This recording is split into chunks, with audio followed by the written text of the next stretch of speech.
my very astute YouTube viewers asked me a question about the sprinkler pump that I installed a couple years ago. The purpose of this video is to address that question and kind of do a follow-up on where that pump is and how well it's performing. So the question was, if the pump is running and one of the sprinkler valves fails to open, what's going to happen? Is something going to explode? That's actually a really good question. What you're describing is called deadheading a pump. It's where you have a pump running.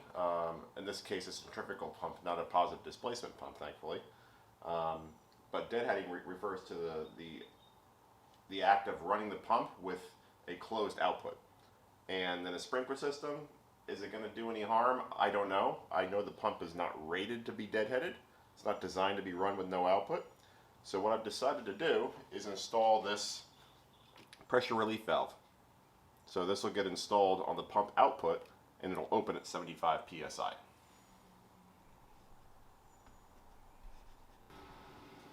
So if you watch my previous sprinkler video or sprinkler pump video, this setup should look pretty familiar. We have our Flowtech pump right here. We have our input, which sucks water in from the canal. We have our output and our manifold valves back there. We have our pump start relay on the wall here.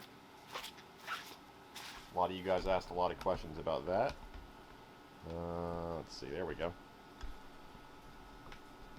That's it right there. It says Rainbird. So what we're going to do is I'm going to take off this hose bib right here that I use to prime the system. I'm going to unscrew this and screw in that pressure relief valve. That pressure gauge you're seeing right there is on the pump output side. So watch that gauge when I turn the system on. You'll see that it spikes very briefly and then it tapers off. And that spike is because the pump starts before those valves open. There's a delay built in there. So the pump is deadheading for a fraction of a second. Take a look.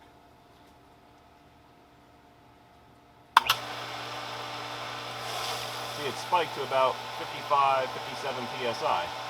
Before the sprinklers came on. Now, if one of those valves failed to open, it may have gone higher, I don't know. But the purpose of this pressure relief valve is to open if we get to about 75 psi when the pump is dead. So now that you understand, let's do the install.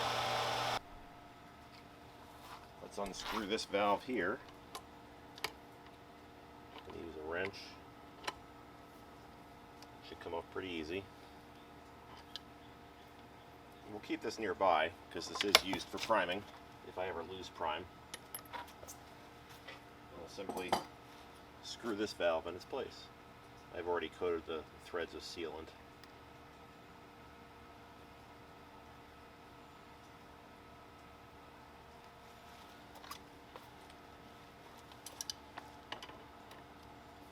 I think I paid maybe $16 or $17 for this on Amazon. Alright, and I have it aiming away from the house in case there's ever a problem. So let's run it again and see what happens.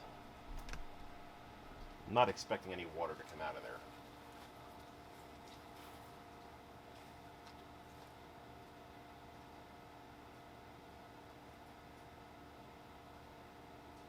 Contact.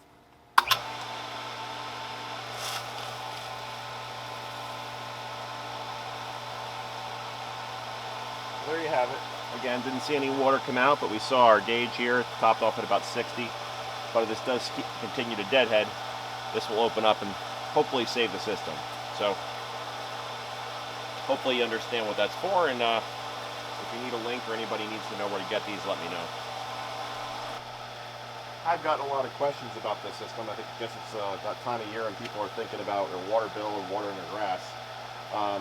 I guess it was probably 2 years ago I did this stuff, maybe 3. It's been a while.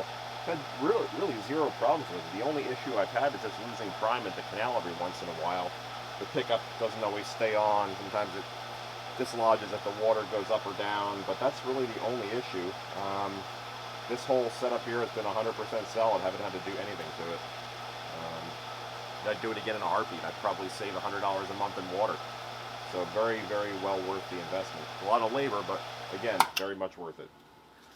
All right, hopefully you found this video helpful, and if you found this video helpful, please subscribe and stay safe. Thanks a lot.